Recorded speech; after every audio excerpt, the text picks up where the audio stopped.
Dearest children of God, in Poland and throughout Europe and the world, I, Aurora, come with my beloved Uriel to advance a new cause of light, which is an ancient cause, yet often forgotten upon earth, the cause of defending life itself, life within self, life within all other beings, within nature, and within the mother-to-be. It has been my great desire to seek a dispensation both for Poland and for the world, to safeguard life, innocent life, tender life, fragile life, wherever it exists. And dearest ones, the most humble place that life exists within our planetary home is within the womb of mothers, mothers of children, of humanity, mothers within the animal kingdom, mothers within the hives of bees and the nests of birds, mothers who cohabitate with their fathers in an environment that should be sacred, secure, whole, in which the children who come into this world of any form are allowed to exist within the integrity of a life wherein they can grow and evolve, advance, and mature according to nature's processes, according to what God, the Creator, has invested within each life form. Dearest ones, when you consider life itself, it is something sacred that must be revered, must be honored, and allowed to fulfill its purpose. The seed implanted within the womb of mothers of all species is a part of the Holy Spirit's vast being throughout the entire universe. And the way that life, now as a part of God, coexists in all planes of being, in all multiverses, yes, a part of the self-same Spirit that is within you, dearest ones. That Spirit is an essence of Godness, of holiness, that must be honored and allowed to fulfill its reason for being. Yet many do not honor the life energy of newborns.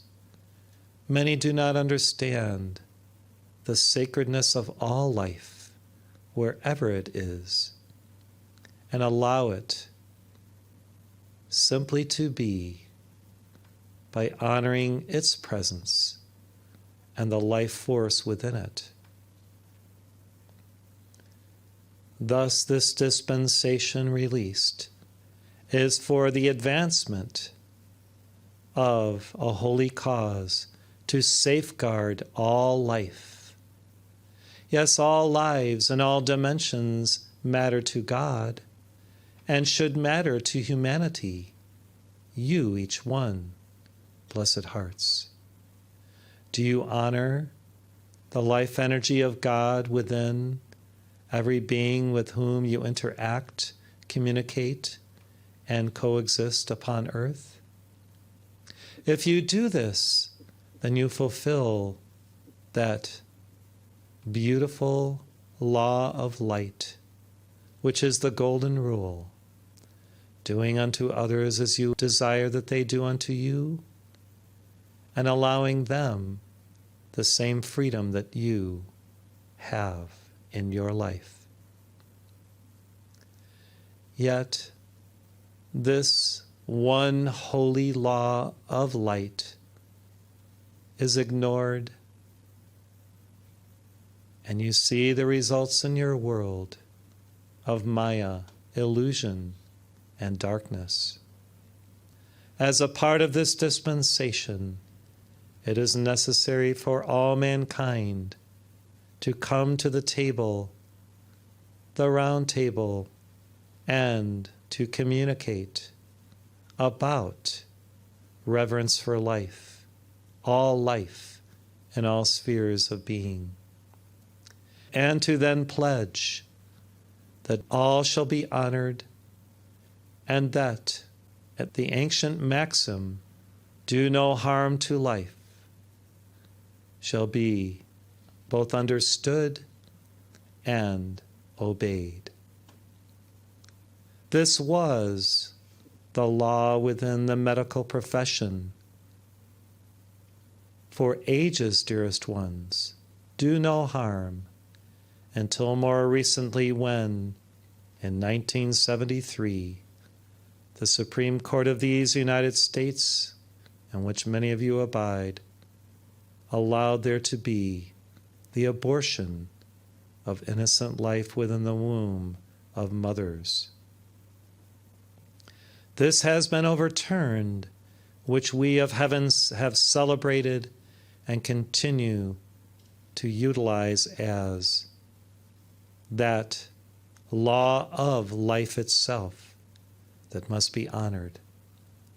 And yet there should be a further promulgation of the understanding of this reverence for life, the necessity to honor all nations, all peoples and cultures as a part of one's own.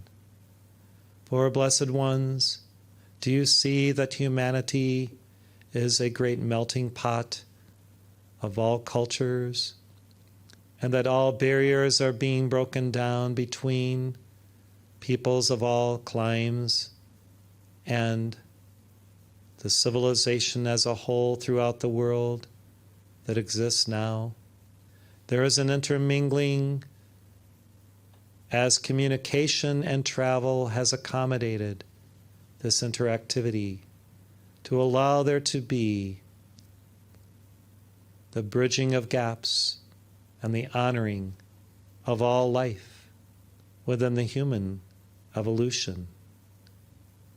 And though this same dynamic may not occur within the animal species, yet it is an amazing manifestation of the glory of God, fulfilled through the diversity of life within humanity, that will continue to flourish until all finally see and know that there simply is one being who is God throughout the universe,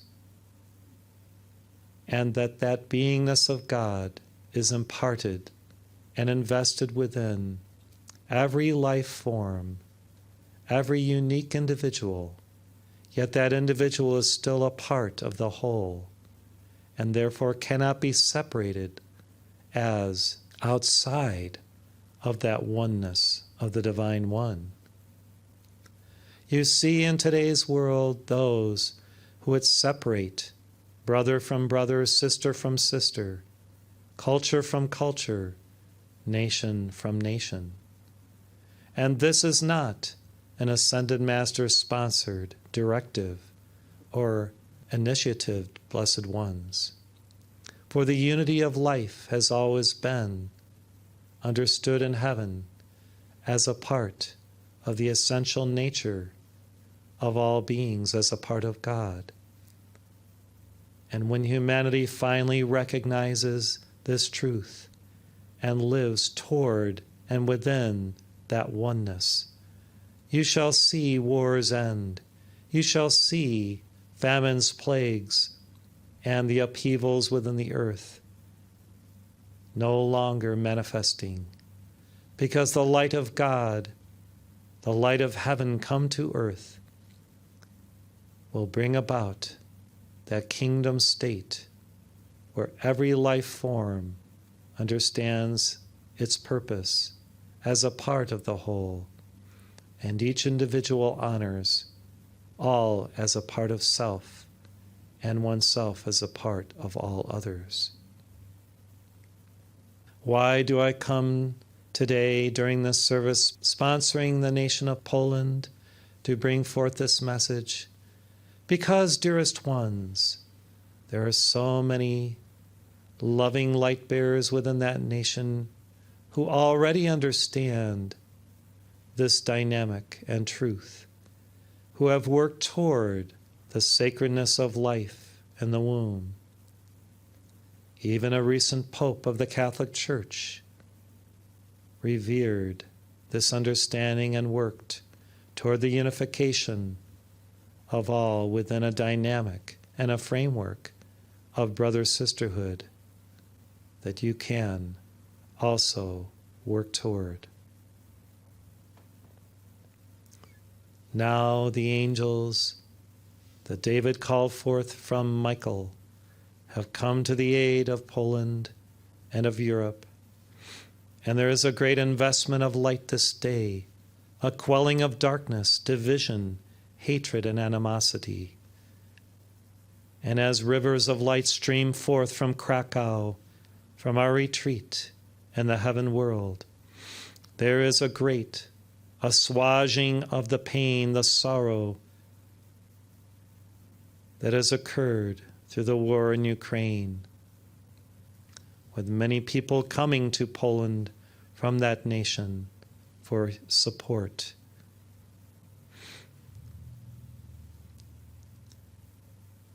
And the captain of the hosts of the Lord, Michael himself, stands both over Ukraine and Russia and Poland this hour in his great light body, to deliver cosmic rays of light with my beloved Uriel and the other 5 of the 7 archangels into the equation and the dynamic of this ongoing conflict.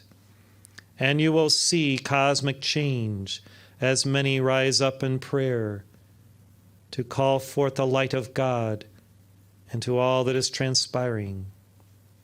There shall be judgment upon those, dearest ones, who caused the destruction of the pipeline from Russia to Germany,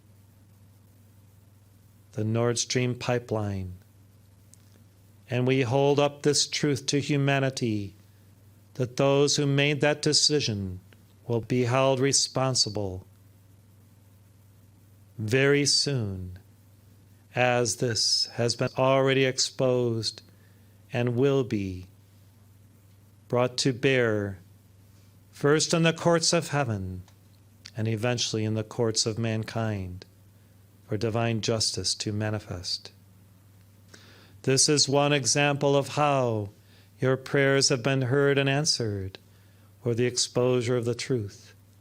And I say, blessed hearts, that as you continue your novenas, adding this call for the proliferation of the understanding of the sanctity of life and for reverence of life to be embraced by all mankind, you shall see cosmic change, the answer to your prayers manifesting, and a greater divine indoctrination of holy light into the affairs of the governments of the nations, the economies thereof, and the peoples who will rise up to overthrow the dark overlords who have subjugated them now for eons of time. Yes, blessed ones, continue to have patience with God, even while you call to God for divine intercession in the affairs of mankind. God does indeed hear every prayer, yet the law of karma itself set in motion at the onset of the universe, the physical universe, cannot be abrogated, and therefore cycles coming to fruition eventually result in the perfect balance through the law of justice, which is supreme. And those who have caused great harm and conflict will eventually be called upon to balance that with loving understanding, givingness, and the transmutation of that karma through the means that the universe itself, within its nascent wisdom, brings forth as life evolves toward the oneness that we see as seminal and divinely opportune. Gracious ones, be understanding toward one another each day, for in your patience possess ye your souls. In your graciousness you will understand the sanctity of every moment, the blessedness of every day, and how God embeds within universal time, which we call the eternal now, the opportunity to live in the presence, to enjoy life, the company of one another, and to be a blessing to all with true love shared every moment. I am Aurora, and the action of this light and this dispensation will continue for quite some time, dearest ones, if you call it forth and ratify it through your daily rosaries and dynamic prayers. Yes, we, the Archaea, hear all that you call forth, both privately and within the collectives of your broadcasts and your group sessions. The latter are very powerful, blessed ones. And if you could just see a glimpse of what we behold as you pray together with all your heart's fire and your holy love for the earth, her evolutions, and for all life, you would see the constant interactivity between the angelic realm and humanity and nature itself and the Elohimic evolution. You would see how we are so invested in your daily affairs. We are so active in the essentials of what is required for mankind to be saved and for people of all nations to come to that harmonic state of true brother-sisterhood. Yet have hope with beloved Gabriel and hope. Have faith with beloved Faith and Michael. Have charity with beloved Charity and Chamuel. For you see these virtues within the archaic councils of the feminine archangels is essential to the balancing of life, the harmonics of alpha and omega frequencies within all realms, especially within nature and the kingdom of mankind. So honor our presence as we honor yours. Do what you must each day to move forward the cause of freedom. Stamp and etch within your world aspects of your God nature that will leave a divine legacy of light, so that all mankind may know the truth, and knowing that truth, they shall be set free to pursue their God identity and realize their true nature in all of its fullness. And in conclusion, win their ascension by the grace of God, which is simply a return to oneness, a return to light, a return to beingness in God. O holy ones, I emanate now my aurora of love for you, each one. And even as you may see, and what has been called the aurora borealis, the northern lights, as well as the southern lights, an aspect of the crystal rays, glorifying the atmosphere of the earth, and even purifying it with the colors of God, the colors of the rainbow, which are all of light itself. So you shall see the transmutation of all darkness and the instauration of a new era of freedom and enlightenment, brother, sisterhood, and love come again to earth. This is our vision as well as yours. Let us collaborate. Let us cooperate so that these two visions become one vision, a vision of perfection, a vision of joy, a vision of unity and sanctity through the love of God and the love and reverence of life itself. This is my message, my personal message to these three devotees in Poland or of Polish descent, and of all of you, blessed hearts, who this day may actually be a little bit Polish yourself, as we polish you with light and love. Thank you.